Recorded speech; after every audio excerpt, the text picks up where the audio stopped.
প্রিয় ভাইয়েরা, আমরা যদি দেখি ঐক্য গড়ার উপায় কি, আমাদের সালফে সালেহিনরা বলেছেন 5টা বিষয়ের উপর আমাদের ঐক্য হতে পারে। কয়টা বলেছি? সবাইকে বলতে হবে কয়টা?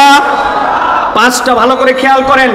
1 নম্বর, আকীদা এবং মৌলিক বিষয়ে আমাদেরকে সব সময় এক হয়ে থাকতে হবে। 2 নম্বরে, আল্লাহ এবং তার রাসূল সাল্লাল্লাহু আলাইহি ওয়াসাল্লামের কথাকে প্রাধান্য দিতে হবে। আল্লাহ রাসূলের কথার উপরে আপনার কোনো বক্তব্য থাকতে পারে না। আল্লাহ এবং তার রাসূলের কথাই শেষ কথা, এইটার উপরে আমাদের ঐক্যে আসতে হবে। 3 নম্বরে প্রিয় ভাইয়েরা, পরস্পরের ভুল ক্ষমা করা এবং খুঁত না ধরা। আমরা কেউ একটু কিছু করলেই তার ভুলকে বড় করে হাইলাইটস করে দেই, ছোট্ট একটু বিষয়কে ফুলায়া ফাঁপায় আমার স্বার্থের বিরুদ্ধে গেলে ব্যাপক করে দেখায়। ভুলকে বড় করে দেখানো যাবে না, এটা শয়তানের ধোঁকা। 4 নম্বর যেটা বলবো, উম্মার বৃহত্তর স্বার্থকে আপনার সব সময় প্রাধান্য দিতে হবে। উম্মার স্বার্থ যদি আপনি না দেখেন, তাহলে কখনো এই ঐক্য ভিত্তি প্রস্তর তার মজবুত হবে না। সর্বশেষ, শয়তানের ফাঁদ আছে 3টা: হিংসা, অহংকার আর গীবত। হুজুরদেরকে নামাজ থেকে দূরে রাখতে পারে না, হুজুরদেরকে দিয়ে মিথ্যা কথা বলাতে পারে না, হুজুরদেরকে দিয়ে চুরি করাতে পারে না, হুজুরদেরকে দিয়ে বিভিন্ন ধরনের অন্যায় অপকর্ম করাতে পারে না। কিন্তু ইসলামপন্থীদেরকে দিয়ে শয়তান 3টা কাজ সুন্দর করে করায়। একটা হিংসা করাবে, আরেকটা অহংকার করাবে, আরেকটা গীবত করাবে। আপনার কাজ দেখে আপনার মনে হবে না, আমি যা কাজ করতেছি অন্যরা কিছুই করতেছে না। আপনার নিজের মধ্যে একটা লেভেলে উঠাবে। শয়তান যেইটা ঢুকছে, এইভাবে আমাদের ঐক্যকে বিনষ্ট করে দেয়। অতএব এই ফাঁদগুলা থেকে আমাদের বেঁচে থাকতে হবে। 1 নম্বর পয়েন্ট সংক্ষিপ্তভাবে এইটুকু প্রিয় ভাইরা। এবার চলেন 2 নম্বরে, আমাদের ঐক্যের ভিত্তি এবং আমরা ঐক্যকে কিভাবে ধারণ করে রাখতে পারি। 2 নম্বর হচ্ছে, নবী সাল্লাল্লাহু আলাইহি ওয়াসাল্লাম একটা ঐক্যের নমুনায় সমাজ গড়েছিলেন, সেটা ছিল মদিনার সমাজ।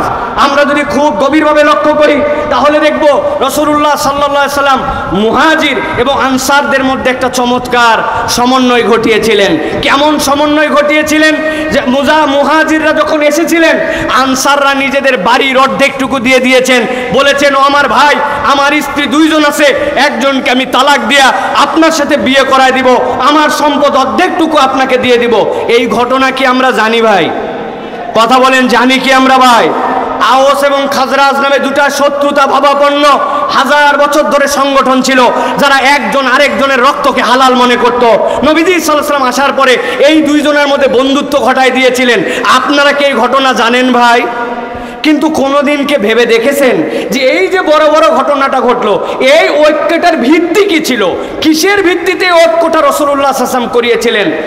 রাসূলুল্লাহ সাল্লাল্লাহু আলাইহি ওয়াসাল্লামের সিরা এবং হাদিসের বিশ্লেষণে বোঝা যায় 3টা বিষয়কে সামনে রেখে রাসূল সাল্লাল্লাহু আলাইহি ওয়াসাল্লাম এই কঠিন বাস্তবতার মধ্যেও একটা ঐক্যের সমাজ প্রতিষ্ঠিত করেছিলেন।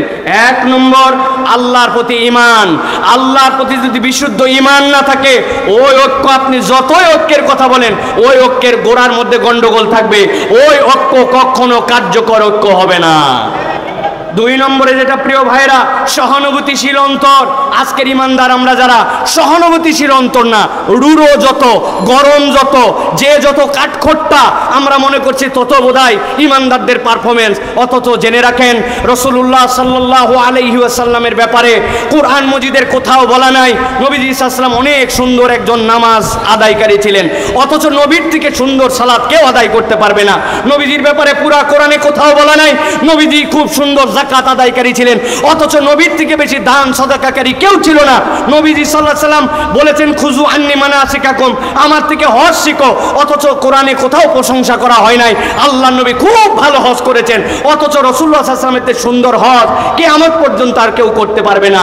কিন্তু নবীজির একটা বিষয় নিয়ে কোরআনে প্রশংসা করা হয়েছে, ইন্নাকা আলা খুলুকিন আযীম। আমার নবী ছিলেন মহান চরিত্রের উপর অধিষ্ঠিত। আজকের মুসলমান নামাজি, আজকের মুসলমান হাজি, আজকের মুসলমান টুপিওয়ালা, আজকের মুসলমান ওজিফাওয়ালা, কিন্তু আজকের মুসলমানের আখলাক আমাদের সুন্দর নয়। অতএব নবীজির ওই ঐক্যের ভিত্তি ছিল সহানুভূতিশীল একটা অন্তর। প্রত্যেককে আমাদের সহানুভূতিশীল অন্তরের মালিক হতে হবে। 3 নম্বরে প্রিয় ভাইরা, দ্বীনকে প্রাধান্য দিতে হবে। যেখানে দ্বীন নাই, সেই জায়গায় কোনো ঐক্য হতে পারে না প্রিয় ভাইরা। দুনিয়া একদিক হয়ে যেতে পারে, ইমানদাররা কখনো সমকামিতাকে প্রমোট করতে পারে না, এলজিবিটিকিউকে সমর্থন করতে পারে না। আপনি কিয়ামত ঘটায় দিতে পারেন। ইসলাম এটাকে হারাম বলেছে, আপনি এটা করতে পারবেন না। যেই সকল কমিশন আজকে বাংলাদেশে এসে ধোঁকাবাজির কমিশন দিচ্ছে, তারা গাজার মুসলমানদেরকে রক্ষা করতে পারে নাই। তারা মুসলমানদেরকে সেই জায়গায় ক্ষুধার জ্বালায় হত্যা করছে, সেই জায়গায় তাদের কোনো মাথা ব্যথা নাই। আর এই দেশের মানুষ যারা শান্তিপ্রিয় মানুষ, যারা এই দেশের মানুষ নীরব নিজের ধর্ম পালন করে, এই জায়গার মানুষ তাদের যারা ভাই ব্রাদার অন্য ধর্মাবলম্বী আছে তাদেরকে সুন্দর করে আগলায় রাখে, তাদের মন্দিরকে প্রয়োজনে পাহারা দেয় যাতে কোনো দুষ্কৃতিকারী অন্যায় করতে পারে না। এই জায়গায় মানবাধিকার কমিশন ফলাতে আসছে, তারা দুনিয়ায় মানবাধিকার দেখতে পায় না। এই বিষয় ইমানের প্রশ্ন, এটাতে ইমানদার কখনো এক হতে পারে না, ঠিক না? প্রিয় ভাইরা, অতএব বলবো 2 নম্বর বিষয় এটা যে আমাদেরকে মনে রাখতে হবে নবীজি সাল্লাল্লাহু আলাইহি সাল্লামের আদর্শ হবে আমাদের ঐক্যের ভিত্তি। মনে থাকবে এটা। দুনিয়ার কোন আদর্শ আমাদের ঐক্যবদ্ধের ভিত্তি হতে পারে না। এই ভিত্তিতে ঐক্য হলে, এই ঐক্য আল্লাহ রাব্বুল আলামিন ফাআল্লাফা বাইনা কুলুবিকুম, আল্লাহ অন্তরের মধ্যে জুড়াই দিবেন, শয়তান আর ওখানে ঢুকতে পারবে না ইনশাআল্লাহ। ইলাল্লাহি বিইذনিহি ওয়া সিরাজাম মুনীরা فقد قال الله سبحانه وتعالى في كلامه المجيد وفي فرقان الحميد أعوذ بالله من الشيطان الرجيم بسم الله الرحمن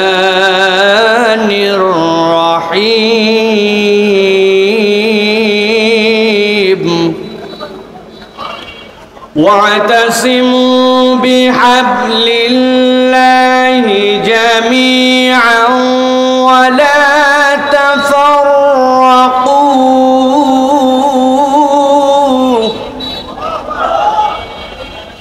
ولا تفرقوا واذكروا نعمة الله عليكم إذ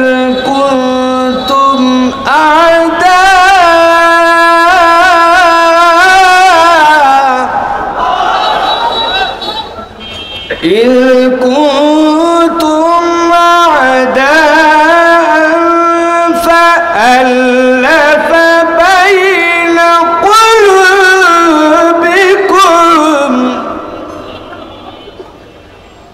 فألف بين قلوبكم فاصبحتم بنعمته إخوانا وقال الله سبحانه وتعالى إن الله وملائكته يصلون على النبي يا أيها الذين آمنوا صلوا عليه وسلموا تسليما اللهم صل على محمد وعلى آل محمد كما صليت على إبراهيم وعلى آل إبراهيم إنك حميد مجيد اللهم بارك على محمد وعلى آل محمد كما باركت على إبراهيم وعلى آل إبراهيم إنك حميد مجيد الحمد لله সম্মানিত হাজিরিন আজকে চমৎকার আয়োজনে যারা আমরা সকলে উপস্থিত হয়েছি যারা আমরা এই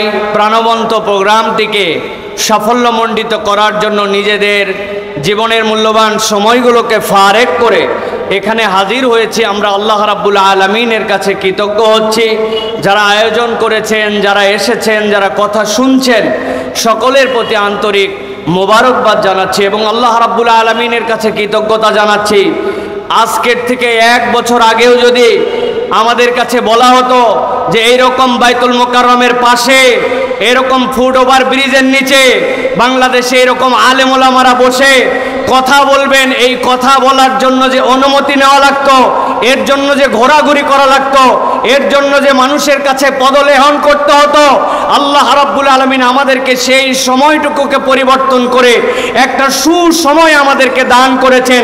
এটা দুনিয়ার বুকে অনেকে অনেক ক্রেডিট নিতে পারে, অমুকে মাস্টার মাইন্ড, তুমুকে হ্যান্ড করেছে, তুমুকে ঘোষণা দিয়েছিল, এইগুলা যা বলবে, যারা বলবে তারা আল্লাহ রাব্বুল আলামিনের সাথে গাদ্দারি করবে।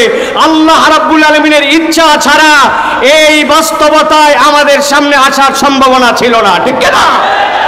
অতএব আমরা আল্লাহ রাব্বুল আলামিনের কাছে কৃতজ্ঞ হচ্ছি, আলহামদুলিল্লাহ। দ্বিতীয় যেই কথাটি এই দেশের মানুষ বোঝে, কিন্তু এই দেশের এক শ্রেণীর মানুষের কারণে তারা স্বীকার করে না, সেটি হচ্ছে তাওহীদপন্থী মানুষ, ইসলামপন্থী মানুষ, যারা আল্লাহ রসুলকে ভালোবাসে, যারা মরার পরে জান্নাতে যাওয়ার জন্য শহীদি তামান্না হৃদয়ে রাখে, ওই সকল পরিবারের সন্তান এবং সেই সকল শিক্ষায় শিক্ষিত মানুষেরা রাস্তায় নেমেছিল বলে, কথা বলেছিল বলে, মসজিদগুলো থেকে জুমার খুতবা চলমান ছিল বলে ওই ম্যান্ডেটগুলো মানুষের হৃদয়ের মধ্যে ধারণ করা ছিল, তারই এক বিস্ফোরণ হয়েছিল ইসলামপন্থীদের দ্বারা।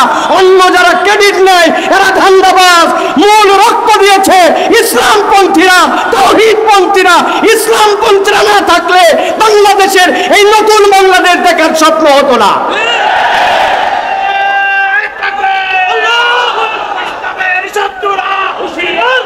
আমি সংক্ষিপ্ত সময় আমি আপনাদের কাছে গরম কোনো কথা বলতে চাই না, শুধু বাস্তবতার আলোকে আপনাদের কাছে বলতে চাই, আজকে আমাকে একটা নির্ধারিত পয়েন্টের উপরে সংক্ষিপ্ত সময় কিছু কথা বলার জন্য আমাকে নির্দেশনা দেওয়া হয়েছে।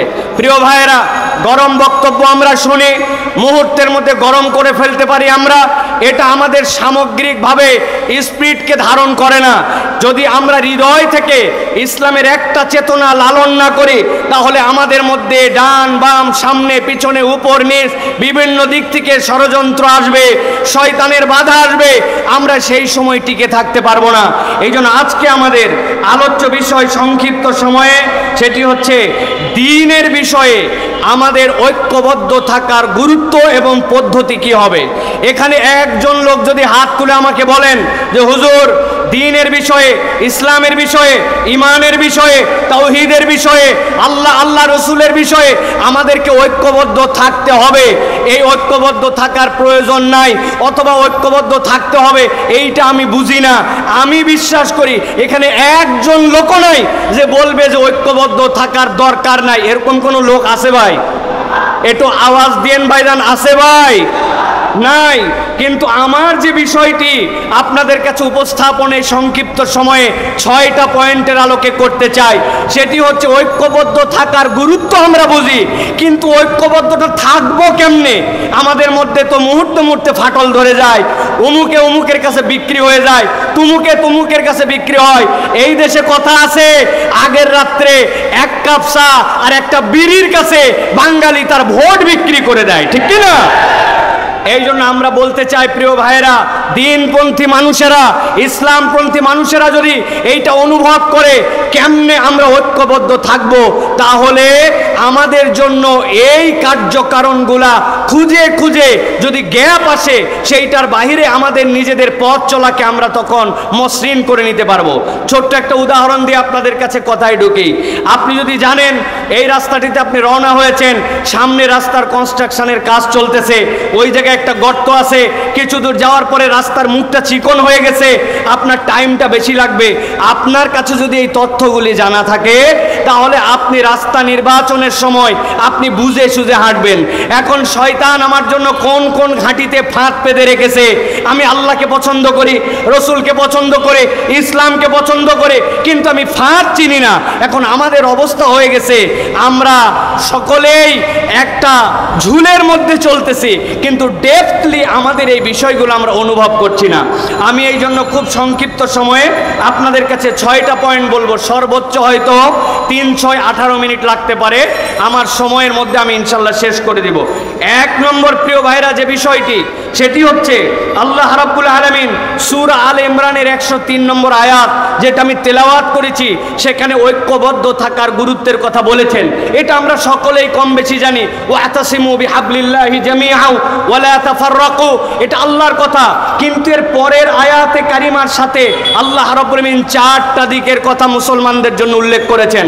আল্লাহ রাব্বুল আলামিন বলেছেন, শোনো, আমি আল্লাহ রাব্বুল আলামিন তোমাদেরকে বললাম তোমরা একতাবদ্ধ হয়ে থাকো, কখনো তোমরা বিভক্ত হয়ো না, তোমরা আল্লাহর রজ্জুকে ধরে রাখো। তবে জেনে রাখো, ওয়াসকুরু নি'মাতাল্লাহি আলাইকুম, তোমার এই একতা থাকবে না যদি তুমি আল্লাহ রাব্বুল আলামিনের নিয়ামতের কৃতজ্ঞতা আদায় না করো। আমরা বিগত 1 বছরের বাংলাদেশে আমরা দেখতে পাই, যখনই বিপদে পড়ে, যখনই ইন্টারিমের নানান ধরনের ঝামেলায় পড়ে, তখনই একদল ইসলামপন্থীদেরকে কাছে নেওয়ার জন্য তখন একতার ঘোষণা দেয়। আবার বিপদ কেটে গেলে ইসলামপন্থীর হুজুরদেরকে পছন্দ হয় না। এটা আপনারা দেখেছেন না? এটার কারণ কি? এটার কারণ হচ্ছে আল্লাহ রাব্বুল আলামিনের নিয়ামতের শুকরিয়া নাই।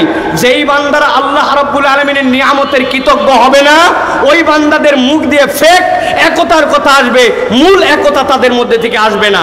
আল্লাহ রাব্বুল আলামিন এরপরে বলেছেন, ইজ কুনতুম আদান ফাআল্লাফা বাইনা কুলুবিকুম ফাসবাহতুম বিনি'মাতিহি ইখওয়ানা। আমার সাথে আপনার অন্তরের জোর, আমার সাথে আপনার অন্তরের ভালোবাসা, এইটা মানুষের হাতে অন্তরের নিয়ন্ত্রণ নাই। অন্তরের নিয়ন্ত্রণ করতে আল্লাহ। বান্দা যদি ইন্টেনশন রাখে যে আমি এক এবং নেক হয়ে চলবো, তাহলে অন্তরকে জুড়াই দিতে পারেন আল্লাহ।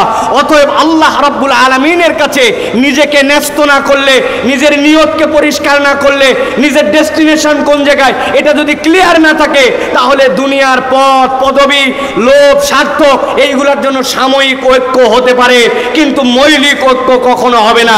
এই জন্য আপনার নিয়তকে সবার আগে বিশুদ্ধ করতে হবে। আমরা খোলাফায়ে রাশিদিনের সেই খেলাফতকে এই দেশের মধ্যে দেখতে চাই। আমরা আল্লাহ রাসূলের আইন অনুযায়ী এই দেশের প্রতিটা ঘর শাসিত হবে সেইটা দেখতে চাই। আল্লাহ রাসূলের অনুশাসনের নিয়ম অনুযায়ী এই দেশ শাসিত হবে এই স্বপ্ন দেখতে চাই। হতে পারে সেটা 5 বছর পরে, হতে পারে সেটা 500 বছর পরে, কিন্তু ইমানদারের ইন্টেনশন যদি পরিষ্কার হয়, আল্লাহ রাব্বুল আলামিন তার কাজের মধ্যে বরকত দিবেন, ঠিক কি না? অতএব এইটা হচ্ছে একটা গুরুত্বপূর্ণ জিনিস প্রিয় ভাইরা। আমি এই জন্য আপনাদের কাছে এই প্রথম পয়েন্টে বলবো, প্রিয় ভাইরা, আল্লাহ রাব্বুল আলামিনের রজ্জুকে আঁকড়ায় ধরতে হবে। আল্লাহ রাব্বুল আলামিনের রজ্জুকে আঁকড়ানোর ক্ষেত্রে 2টা জিনিসকে গুরুত্ব দিতে হবে, অন্তরের মালিক আল্লাহ আর আল্লাহর নিয়ামতের কৃতজ্ঞতা আদায়। বান্দা যদি আল্লাহর নিয়ামতের কৃতজ্ঞতা আদায় করে আর এই অন্তর আল্লাহ ঠিক করে দিতে পারেন, এই নিয়তকে সামনে রেখে নিয়ত সহি করে চলে, তাহলে আমাদের ঐক্য টিকে থাকবে। নচেত নানান ঢেউ আর বাতাসে এসে আমাদের ঐক্যকে খেয়ে ফেলতে পারে। প্রিয় ভাইয়েরা, আমরা যদি দেখি ঐক্য গড়ার উপায় কি, আমাদের সালফে সালেহিনরা বলেছেন 5টা বিষয়ের উপর আমাদের ঐক্য হতে পারে। কয়টা বলেছি? সবাইকে বলতে হবে কয়টা?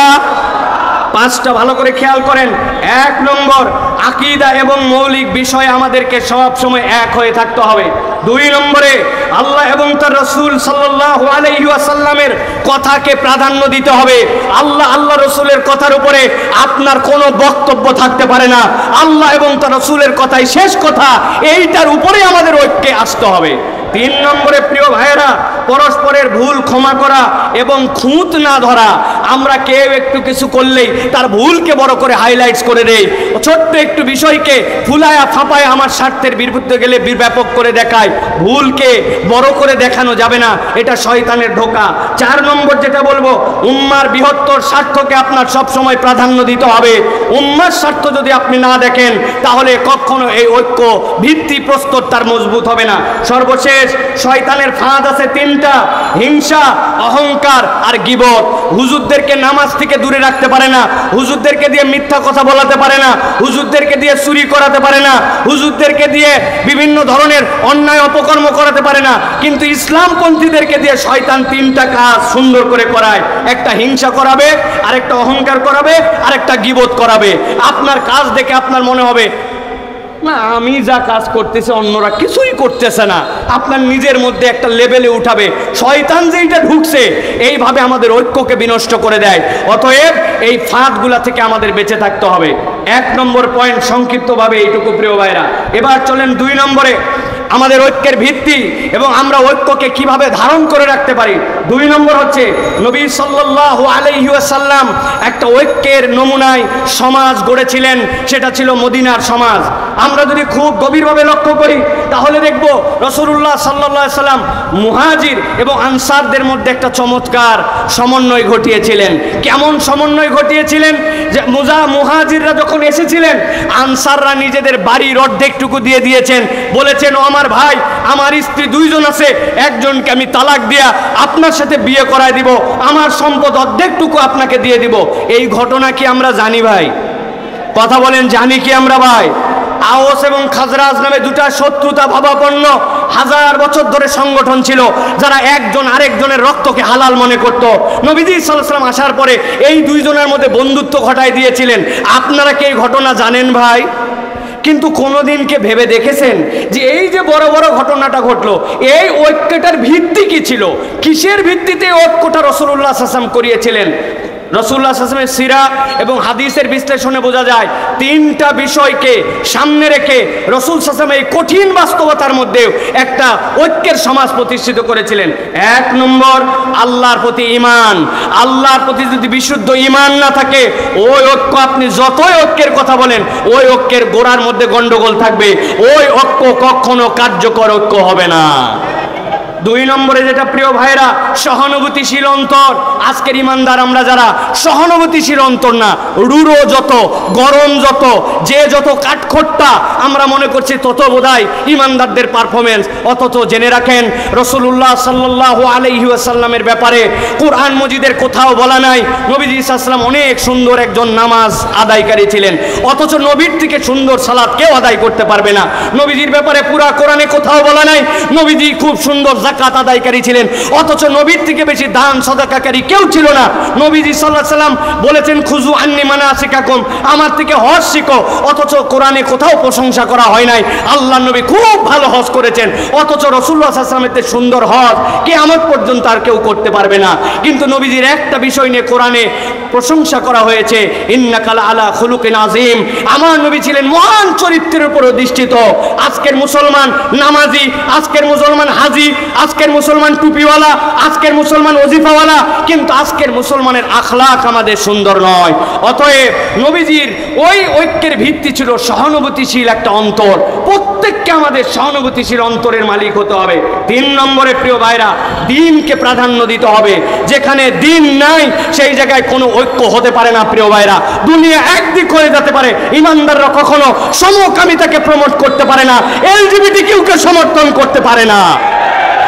আপনি কিয়ামত ঘটায় দিতে পারেন, ইসলাম এটাকে হারাম বলেছে, আপনি এটা করতে পারবেন না। যেই সকল কমিশন আজকে বাংলাদেশে এসে ধোঁকাবাজির কমিশন দিচ্ছে, তারা গাজার মুসলমানদেরকে রক্ষা করতে পারে নাই, তারা মুসলমানদেরকে সেই জায়গায় ক্ষুধার জ্বালায় হত্যা করছে, সেই জায়গায় তাদের কোনো মাথা ব্যথা নাই। আর এই দেশের মানুষ যারা শান্তিপ্রিয় মানুষ, যারা এই দেশের মানুষ নীরব নিজের ধর্ম পালন করে, এই জায়গার মানুষ তাদের যারা ভাই ব্রাদার অন্য ধর্মাবলম্বী আছে তাদেরকে সুন্দর করে আগলা রাখে, তাদের মন্দিরকে প্রয়োজনে পাহারা দেয় যাতে কোনো দুষ্কৃতিকারী অন্যায় করতে পারে না। এই জায়গায় মানবাধিকার কমিশন ফলাতে আসছে, তারা দুনিয়ায় মানবাধিকার দেখতে পায় না।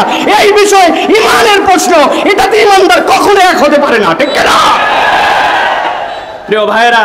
অতএব বলবো 2 নম্বর বিষয় এটা যে আমাদেরকে মনে রাখতে হবে নবীজি সাল্লাল্লাহু আলাইহি ওয়াসাল্লামের আদর্শ হবে আমাদের ঐক্যের ভিত্তি। মনে থাকবে এটা। দুনিয়ার কোন আদর্শ আমাদের ঐক্যবদ্ধের ভিত্তি হতে পারে না। এই ভিত্তিতে ঐক্য হলে, এই ঐক্য আল্লাহ রাব্বুল আলামিন ফাআল্লাফা বাইনা কুলুবিকুম, আল্লাহ অন্তরের মধ্যে জুড়াই দিবেন, শয়তান আর ওখানে ঢুকতে পারবে না ইনশাআল্লাহ। এটা হলো 2 নম্বর প্রিয় ভাইরা। নবী করিম সাল্লাল্লাহু আলাইহি ওয়াসাল্লামের একটা হাদিস বলি, আপনারা জানেন, বুখারীর হাদিস। আল্লাহ নবী বলছেন আল মুমিনু লিল মুমিনি কাল বুনিয়ান ইয়াশুদ্দু বা'দাহু বা'দা, একটা বিল্ডিং যেরকম ইটের পরে ইট গেথে তারপরে সেটা একটা স্ট্রাকচারে দাঁড়ায়, একটা মুমিন আরেকটা মুমিন হচ্ছে এরকম বুনিয়ান। কোনো একটা মুমিনকে বাদ দিয়ে আপনি মনে করবেন যে আমি একা একা জান্নাতে চলে যাব, এইটা মুমিনের চরিত্র হতে পারে না। অতএব প্রত্যেকটা মুমিনের সাথে সহানুভূতিশীল হৃদয় নিয়ে তার প্রতি আমার ভালোবাসা রাখতে হবে। এইটা হবে আমার ঐক্য টিকিয়ে রাখার অন্যতম একটা দর্শন। 3 নম্বরে প্রিয় ভাইয়েরা,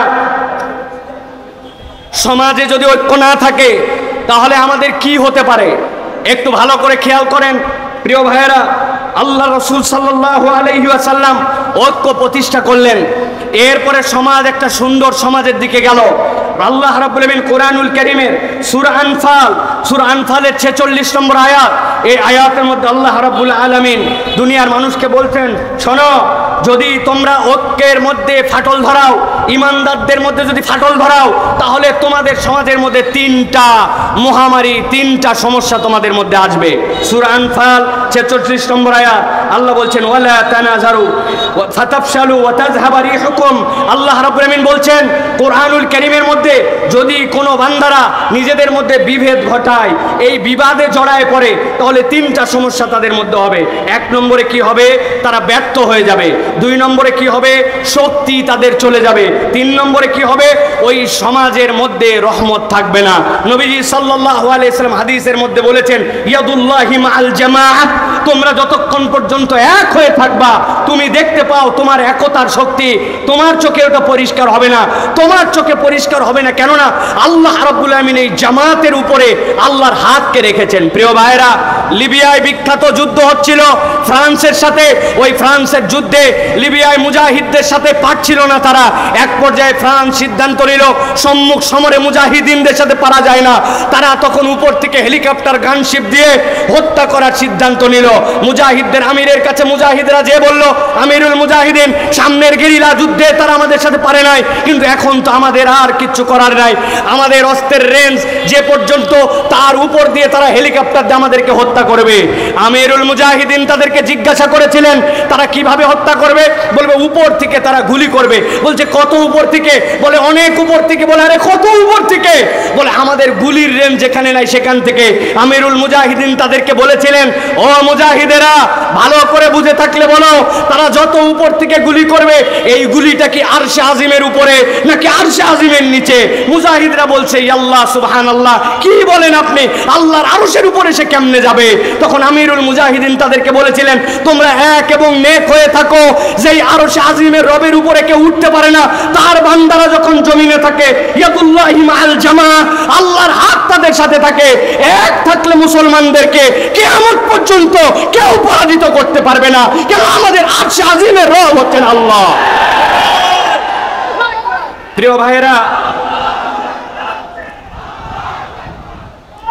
প্রিয় ভাইয়েরা, এই জন্য আমি বলবো, সংখ্যায় আমরা কম হতে পারি, লোকজন আমাদেরকে বলতে পারে, কোথায় তোমাদের লোক? আমাদের লোক বেশি দরকার নাই। ইমানদাররা কখনো অস্ত্রের বলে জিতে নাই। ইমানদারদের সাথে একটা বল ছিল, সেটা হচ্ছে ইমানি বল। যতক্ষণ পর্যন্ত আমরা এই ঐক্যবদ্ধতার স্বপ্ন নিয়ে সীমিত স্বার্থকে ত্যাগ করে এক থাকবো, এই ইমানের বল দিয়েই মুসলমানরা বিজয়ী হবে ইনশাআল্লাহ। প্রিয় ভাইয়েরা, এটা হলো 3 নম্বর পয়েন্ট। সংক্ষিপ্তভাবে এবার চতুর্থ যে বিষয়টি আপনাদের কাছে বলবো, প্রিয় ভাইয়েরা, এই উম্মাহ, যে উম্মার ব্যাপারে আল্লাহ রাব্বুল আলামিন কোরআনুল কারীমের মধ্যে ছোট্ট 2টা শব্দে প্রশংসা করেছেন। কি প্রশংসা? সামি'না ওয়া আতা'না। এরা তো সেই উম্মত যারা শোনে আর মেনে নেয়, এরা কোনো প্রশ্ন করে না। এটা হচ্ছে উম্মতে মুহাম্মাদের বৈশিষ্ট্য। মুফাসসিরিনে কেরাম ব্যাখ্যা করছেন এই আয়াতে কারিমার আলোকে এই উম্মতের মৌলিক বৈশিষ্ট্য কি? এই উম্মতের মৌলিক বৈশিষ্ট্য হচ্ছে ঐক্য।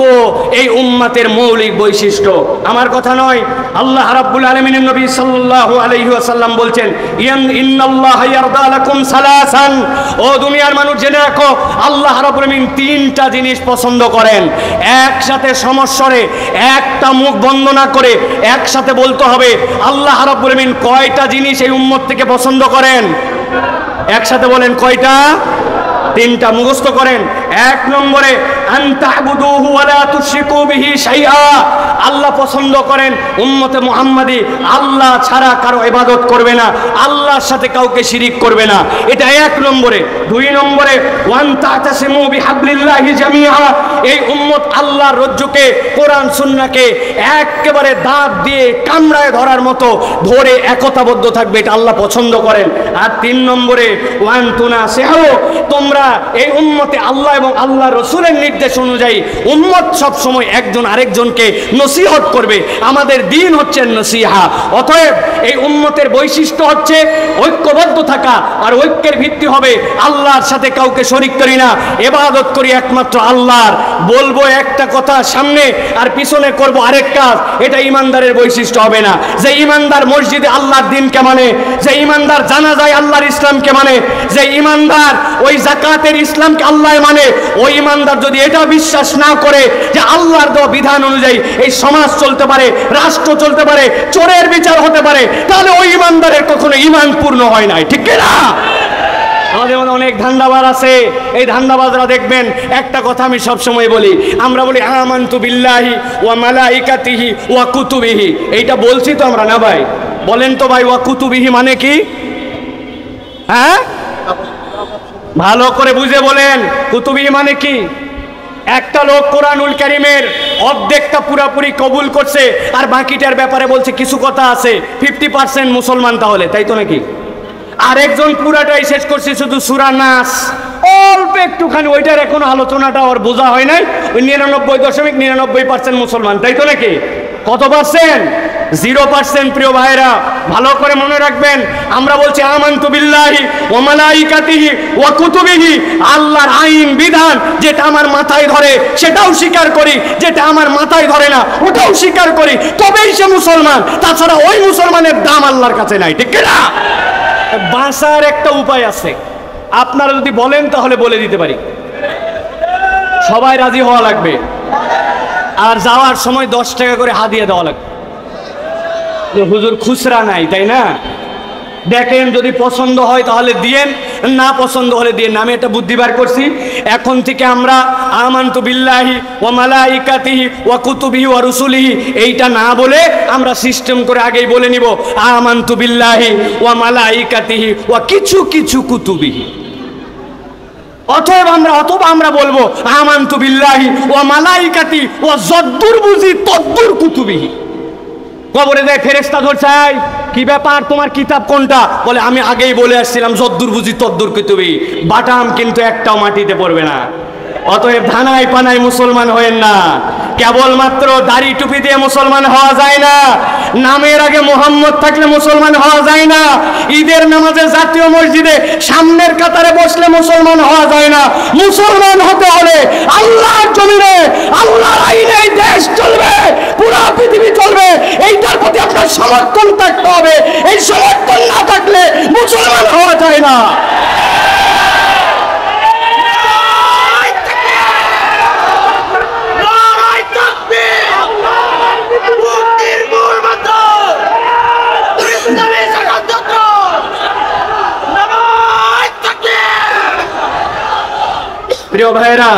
প্রিয় ভাইরা, মূল পয়েন্টে আসি।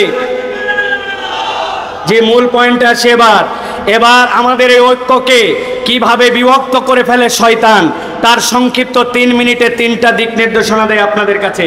শয়তান আমাদের জন্য এই সকল ঐক্যের ক্ষেত্রে কিভাবে বিভক্তি ঘটায়, এটা আমার কথা নয়। আল্লাহ রাব্বুল আলামিন সূরা ইসরা তথা সূরা বানি ইসরাইল এর আল্লাহ রাব্বুল আলামিন 53 নম্বর আয়াতের মধ্যে বলছেন, ওয়া কুল্লি ইবাদি ইয়াকুলুল্লাতী ওয়াহিয়া আহসান। হে আমার নবী, আপনি আপনার উম্মতকে বলে দেন, উম্মত মুখ যেন যেখানে ইচ্ছা সেখানে ব্যবহার না করে। সে যদি কথা বলে তাহলে উত্তমটাই যেন বলে। আল্লামা তকি উসমানী সাহেব তার তাফসিরের ভিতরে বলেছেন, উত্তম কথা কেবলমাত্র মুসলমানের সাথেই নয়, নন মুসলমান সকলের সাথে মুসলমান তার কথাটা যেন সুন্দর করে কথা বলে। আমাদের যত ঝামেলা তার মূল হচ্ছে আমাদের মুখ, ঠিক না ভাই? হুজুর এক কথা বলে, আমি এক কথা বলি, হুজুরের ত্যাগ ঘাট আমি বেশি বুঝি, এরকম আমাদের তবিয়ত দাঁড়াইছে। আল্লাহ বলছেন আপনার উম্মতকে সতর্ক করেন যে সে যদি কথা বলে সুন্দর কথা বলে, ভালো করে পয়েন্ট আউট করেন এইটা। আল্লাহ এরপরে বলছেন ইন্নাশ শাইতানা ইয়ানজাগু বাইনাহুম, নিশ্চয় জেনে রাখো শয়তানের কাজই হচ্ছে তোমাদের মধ্যে বিভক্তি ঘটানো। ইন্নাশ শাইতানা কানা লিল ইনসানি আদুওয়াম মুবিনা, নিশ্চয় জেনে রাখো শয়তান তোমাদের জন্য প্রকাশ্য শত্রু। অতএব আমাদের ঐক্য বিনিষ্ট করে আমাদের মুখ, আমাদের প্রত্যেকের মুখকে সামলাতে হবে। মুখ যদি না সামলায়, মুখ আবার নতুন করে আমরা সামলাই না। এখন আমাদের ফেসবুক আসছে, ইনস্টাগ্রাম আসছে, টুইটার আসছে, ইউটিউব আসছে, ইচ্ছা মতো আমরা আমাদের কথা বলি। অতএব ঐক্য বিনষ্টর জন্য শয়তান এখন মুখকে চালাবে ইমানদারদের। আমাদের মুখগুলাকে সতর্কভাবে ব্যবহার করতে হবে। প্রিয় ভাইরা, 2 নম্বরে যেটা বলবো সতর্ক হওয়ার জায়গা, সেটা হচ্ছে হকের উপর ঐক্য, বাতিলের সাথে কোনো ঐক্য হতে পারে না। অনেকে আমার এই কথাকে পছন্দ করবেন না, বলে হুজুর বিভিন্ন স্বার্থে আমাদেরকে, না আমার কথা শেষের দিকে।